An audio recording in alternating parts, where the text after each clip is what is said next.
All right.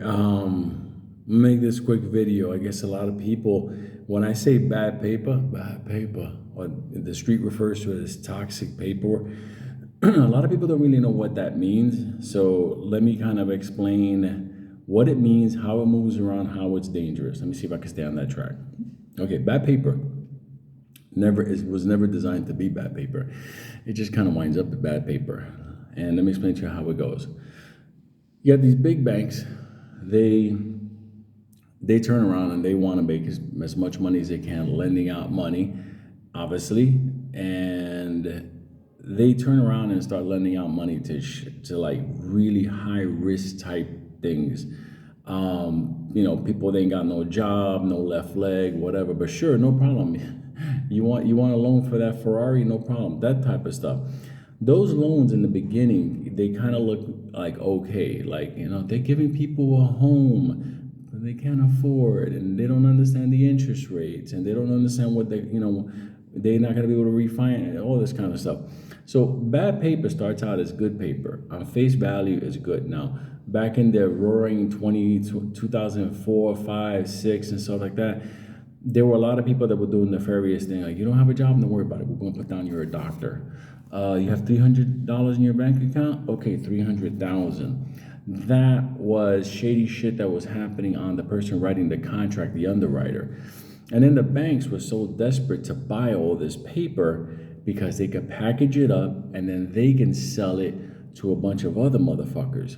And why would they sell it to those motherfuckers? Because those motherfuckers were willing to buy it because they were willing to flip it themselves, because they would package it into further nefarious packaging. But they didn't know it was nefarious because at face value, the guy's a doctor. He has $300,000 in the bank. Don't worry about his left leg. Who needs a left leg? That type of stuff. So what happens is bad paper doesn't start out always as bad. Sometimes it does. Like not for nothing. Like I've always believed, like student loans for college kids. You got kids that are just kids signing like tuition loans, like 200,000, 300,000, and it's just like we don't even trust those motherfuckers to do most things in society, and we're gonna tell them, hey, now you get to decide this major investment. So that paper is all wrapped up. But he's gonna be a doctor one day. He's gonna make 300,000, whatever. The thing is, bad paper doesn't start out as that, and then the banks they buy it, and at the end of the day, they sell it off like, dog, listen, you can make a killing on this because look at this. This is what we're charging these motherfuckers on the interest. Look, you can make a good couple of points on this. And then people keep flipping it. So that paper keeps stacking and stacking and stacking.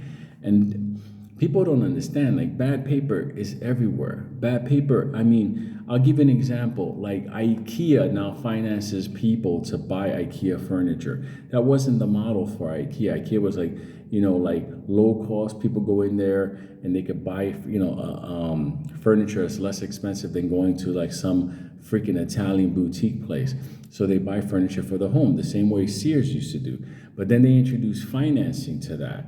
Okay, now you got financing into like things that people used to buy in cash. Blame that on the way the government runs our numbers.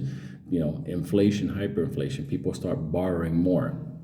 But the thing is, bad paper starts to flow from one place to another place to another place to another place. It doesn't start out as bad, but then when it becomes bad, then they start trying to park it and hide it in different places. And this is where these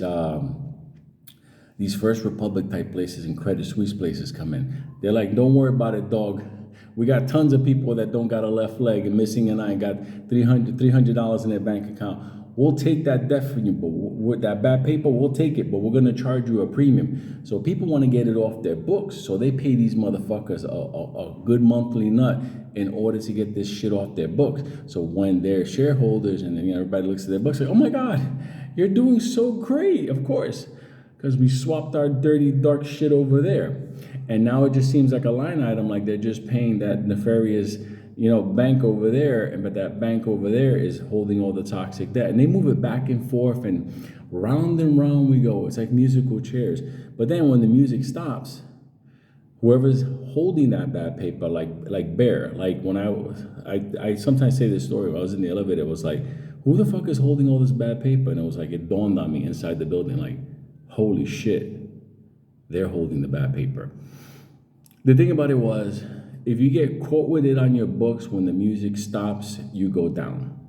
That's what happened to the SVBs, the First Republics, the Silvergate. When the music stopped, they got caught with it. Okay, and it's a perfect example. SVB was basically Silicon Valley and a bunch of other type bullshit.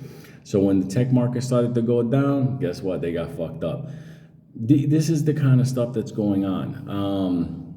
Now you understanding what bad paper is. It doesn't start off as bad. Okay, mortgage-backed securities, wasn't a bad idea. It just, after a while, they're like, fuck it.